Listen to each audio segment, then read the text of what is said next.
મારી ચેલેન્જ છે મહેશ ગીરીને ખોલીને તમારામાં તાકાત હોય ને તો તમારામાં વ્યાભિચારના જે આરોપ લાગ્યા હતા ને તમારા સાથે એક બે ચેનલો છે જેના નામ લેવા હવે મારા માટે બહુ જરૂરી છે. તમે ધોળેશ્વર ગામ આવો હું ને કિશનભાઈ આવશો અમારી ચેલેન્જ છે કેટલા તમારા પેટમાં પાપ છે સાચા એટલે પછી ખબર પડશે કે લાવારીસ કોણ છે. અધૂરી માહિતી સાથે અપપ્રચાર કરી રહ્યા છે. અમે કદાચ ખોટા નીકળીએ તો અમે તમારા જેવા નથી અમે માફી માંગીએ. તો ન્યૂઝ રૂમ વાળા એમ લખેલું હોય ગર્જનાદ અને એ તો એમને પણ કહીશ કે તમે આવી જાજો અને પછી રડતા નહીં.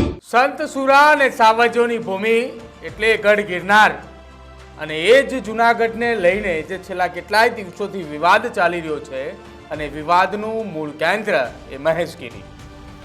મહેશ ગીરીએ જે ચેલેન્જ આપી છે એ ચેલેન્જનો ન્યૂઝરૂમે સ્વીકાર કર્યો અને સ્વીકાર કરતાની સાથે જ અમારા બે વ્યક્તિ કે જેઓએ ગર્જનાદની અંદર આ આખી ચેલેન્જનો સ્વીકાર કર્યો દીક્ષિત ઠકરાર અને કિશન કાંટેલિયા તેઓ બંને આજે જુનાગઢની અંદરથી મહેશ ગીરીની સાથે એ ગર્જનાદ કરવાના છે.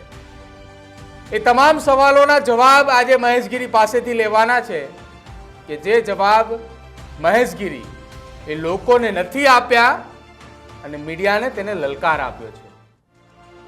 મહેશ ગીરી આજે એ મીડિયાને લલકાર આપ્યો છે અને લલકાર આપતા તેને કહ્યું છે કે લાવારીસ મીડિયા.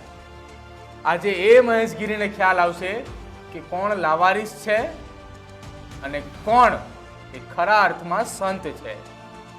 કે મેં મહેશ ગીરીએ સંસદ ભવનની અંદર જવા માટે ભગવા ઉતાર્યા અને જ્યારે દિલ્હીથી તેને કાઢી મૂકવામાં આવ્યા ત્યારે કેમ એ જ મહેશ ગીરીએ ફરી એક વખત ભગવો ધારણ કરી અને દત્તાત્રેયમાં જઈને બેઠા. કેમ મહેશ ગીરીએ એ મોડી રાત્રે ધનસુખગીરી બાપુના અંગૂઠાના સિક્કા લઈ અને તેને અંબાજી મંદિરનો કબજો કર્યો. કેમ મહેશ ગીરી સત્ય છુપાવી રહ્યા છે 2003ની એ ઘટના કે જે હોટલાઇનની અંદર છપાઈ હતી. કેમ એક બાદ એક રહસ્યોની અંદર મહેશ ગીરી જવાબ આપવાના બદલે લાજવાના બદલે ગાજી રહ્યા છે. આ તમામ સવાલોના જવાબ એ લેવા માટે દીક્ષિત ઠકરાર અને કિશન કાંટેલિયા આ બંને જૂનાગઢમાં પહોંચી ચૂક્યા છે અને જૂનાગઢની ભૂમિની અંદર આજે સત્યનો રણકાર થશે અને રણકારની અંદર ગર્જનાદની અંદર મહેશ ગીરીએ તમામ જવાબ આપવા પડશે. શું કહ્યું મહેશ ગીરીએ પહેલા તમે એ સાંભળો કે કેવી રીતે તેને ચેલેન્જ આપી. જે મહેશ ગીરીએ લાજવાનું હતું, જે મહેશ ગીરીએ પોતાની ભૂલ સ્વીકારવાની હતી એની જગ્યાએ કેમ એ ગાજી રહ્યા છે પહેલા એ સાંભળી લો અને ત્યારબાદ એ મહેશ ગીરી સામે કેટલા સવાલો છે અને કેટલા સવાલોના જવાબ કિશન કાંટેલિયા અને દીક્ષિત ઠકરાર માંગવા માટે ત્યાં પહોંચ્યા છે એ પણ સાંભળી લો તમે. તમારા સાથે એક બે ચેનલો છે જેના નામ લેવા હવે મારા માટે બહુ જરૂરી છે. એક તો ન્યૂઝ રૂમ વાળા એમ લખેલું હોય ગર્જનાદ અને એ પછી નિર્ભય ચેનલ છે.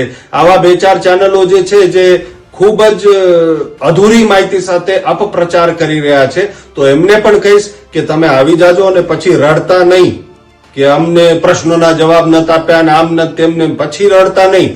આવો હું આપને આમંત્રિત કરું છું જુનાગઢના આંગણે ભૂતનાથના મંદિરે આવતી 25મી ડિસેમ્બર સાંજે 4 વાગે એક સ્વસ્થ અને મુક્ત સંવાદ જુનાગઢની જનતાના સામે આપણે મહેશ ગીરીજી સાથે કરીશું. પર કાલે એ ચર્ચા કરવાની છે કિશન અને મહેશભાઈ. કહી દઉં તમે જે ચેલેન્જ આપીને મહેશ ગીરી આ ચેલેન્જનો ગર્જનાદમાંથી સ્વીકાર કરીએ છીએ. તમે કહેતા હતા કે ન્યૂઝ રૂમ ગર્જનાદ તો મહેશભાઈ તમારી ચેલેન્જને આદરપૂર્વક સ્વીકાર.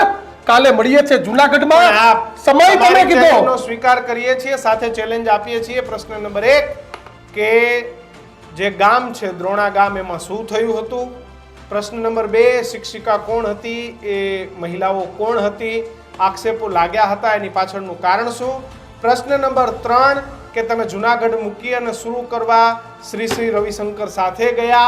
પ્રશ્ન નંબર 4 કે તમને સંત જેવી ઉપાધિમાંથી રાજનેતા બનવાનો કેમ શોખ જાગ્યો. પ્રશ્ન નંબર 6 શ્રી રવિશંકર કેમ તગેડી મૂક્યા, કેમ દિલ્હીમાં ટિકિટ ન મળી, તમે શું કરવા ભગવા ઉતારી અને સાંસારિક કપડા ધારણ કર્યા. આ બધાના સચોટ જવાબ આપજો. ગોળ ગોળ ના ફેરવો. ફાકા ફોજદારી ન કરતા. તમારી ફાકા ફોજદારી સંત સંમેલનમાં બધામાં બહુ જોઈ છે. એટલે અમે ફાકા ફોજદારી કરતા હોય ને તો અમને ગમે કે જો તમે બંધ થઈ જાઓ.